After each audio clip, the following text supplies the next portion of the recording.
Jackie and welcome back to my channel for another Victoria's Secret fashion show inspired makeup look. There hasn't been a show in a while and I used to love filming tutorials like this, and I was feeling in the mood to do a very shimmery 2000s inspired look. I looked at the 2008 show because that was my all-time favorite show. It's the first time that I think I became aware of Victoria's Secret when I was in 8th grade and maybe wanted a bra or whatever, but I hope you guys enjoy my take on it. I had so much fun buying some products, like I got their For Love and Lemon collab, and I think their pieces are beautiful. They have some like dresses for spring and summer too, so I'll be trying this on, and of course I picked up some spray and cream. So if you enjoy this video, make sure you give it a thumbs up and subscribe, and we'll be talking about a bunch of iconic 2000s things through this video, so hopefully that's fun, and let's get into it. I was sent some new Charlotte Tilbury products. So first we have the iconic Magic Cream. I haven't had this in quite a while and I forgot how nice it feels on the skin.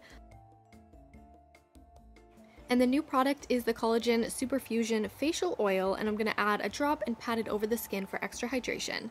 It definitely makes the skin feel softer, it seals in moisture, gives a glow, but I think I'll stick to this more at night because even though applying the rest of the skin makeup, it was really nice, it had a great barrier, when I was doing my eyebrows and lip liner, I found that it was a bit more slippery due to the oil. So it's up to you, but I love facial oils because they really help heal the skin if you're a skin picker, like unfortunately I am. We're using the new Beautiful Skin Foundation. I have the shade 4 here. That's been my go-to foundation, and I'm buffing it in with an IT Cosmetics brush. This is a little bit lighter than my tan right now, but that's okay because I'm going to add some bronzer. And Charlotte Tilbury was the makeup artist in 2008, and I looked up the exact products used, and a lot of them were from Victoria's Secret at the time, so I color matched some of the eyeshadows. That's how I came up with the eye look, but every girl's makeup was slightly different and suited to them. With Too Faced Born This Way concealer in a bronzy shade, I'm stippling this on the back of the hand and starting to create a soft contour with this bronzer, bringing in a bit more of that tan back into the skin. And I'm obsessed with the Laura Mercier Brightening Under Eye Powder. I find a lot of my powders that I apply, I still don't look that mattified because I do use a heavier moisturizer, sometimes a facial oil, and it takes more to set the skin. And this powder is so finely milled, it gives you that blurring effect, and a little goes a long way. Like if you put too much, it'll get in the air and you'll choke on it, but I really recommend this powder, especially for under the eyes. And I'm not going to go dark with contour or bronzer. This is a fairly light bronzer shade from Revlon. It's a matte powder, and I'm bringing it over top of the bronzer and down the neck to help set, and it just is going to help blend my neck.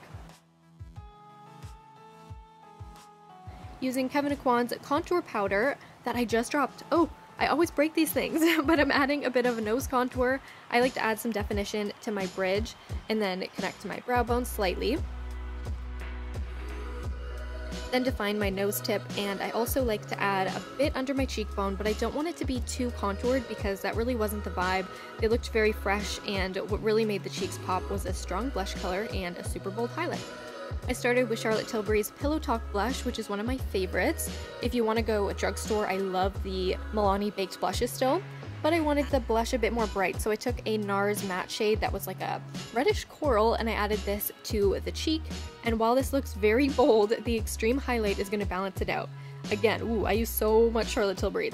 Add the spotlight highlight and pat this over the skin, and even though we powdered, I find it blended really nice, and I'm going to bring this onto the brow bone, on the forehead for a nice glow.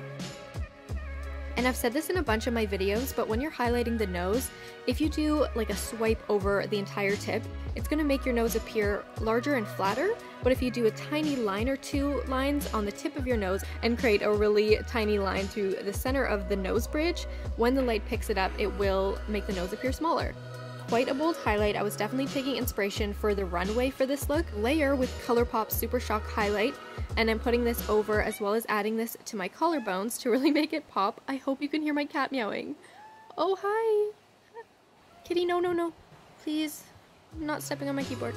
Another makeup tip that I noticed is majority of the models had quite a soft appearance with their eyebrows and hair color.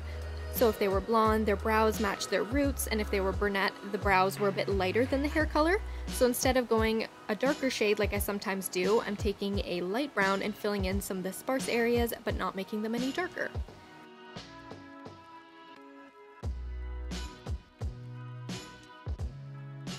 I really like how this looked, especially with my tan here, and I'm setting with the Benefit 24-hour brow setter.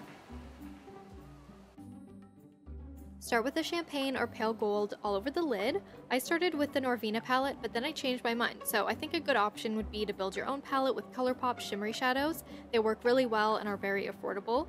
So as always, I've listed all the products used and some dupes down below in the description, as well as top comment, so you can easily shop the look, and I do make a small commission that I just put back into my channel, so it really helps me out if you do get recommendations from my videos to shop the links. And I added a second shadow. This is a matte gray through the crease. I don't want it to be too dark, as I do want it to appear soft and angelic. And the rest of the shadows are from a Tarte palette that I assumed was still around, but you can only find it on Poshmark and a couple on Amazon now. But I bet some of you already have this palette.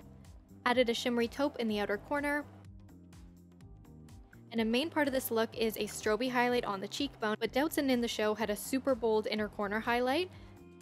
This photo is so iconic. I remember seeing it in all the Victoria's Secret stores and thinking it was the most glamorous shot I'd ever seen with all the pink. So I've built up the inner corner with some spotlight highlight and then the same Super Shock shadow that I used on the cheekbone. I was finding that because I was using kind of champagne shades, they were blending into my skin and I wanted it to pop a bit more. So I used a touch of this green from the Tarte palette, and it made the light tone stand out without it being silvery. Next, using the Bare Minerals Maximus eyeliner, I wanted to give this one a try. Line from where your lashes start into a soft wing. In an article I was reading about the makeup, they said a brown liner was used. Looks black to me in the behind the scenes, but I decided to rim my tight line with a brown. But if you're finding your line is looking really sharp and more batty than you're going for, and you want it to appear more blended, you could take a matte black-brown eyeshadow and fade it over the line.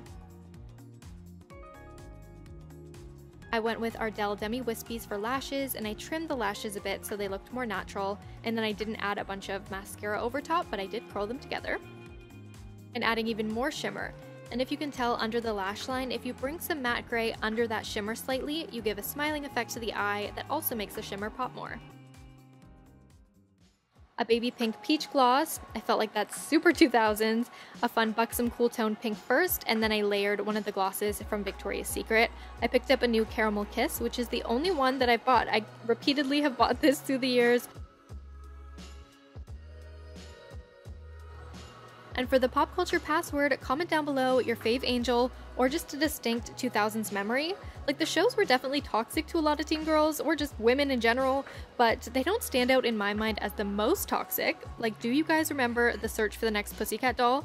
Because I worshipped that show when I was little at 10, and looking back, those girls were really young. But honestly, I still throw on Girlicious from time to time. And there's my take on a 2000s Victoria's Secret glam look. Here, I was trying to be trendy and do Velcro rollers. I only did the top layer because I suspected it would be a disaster.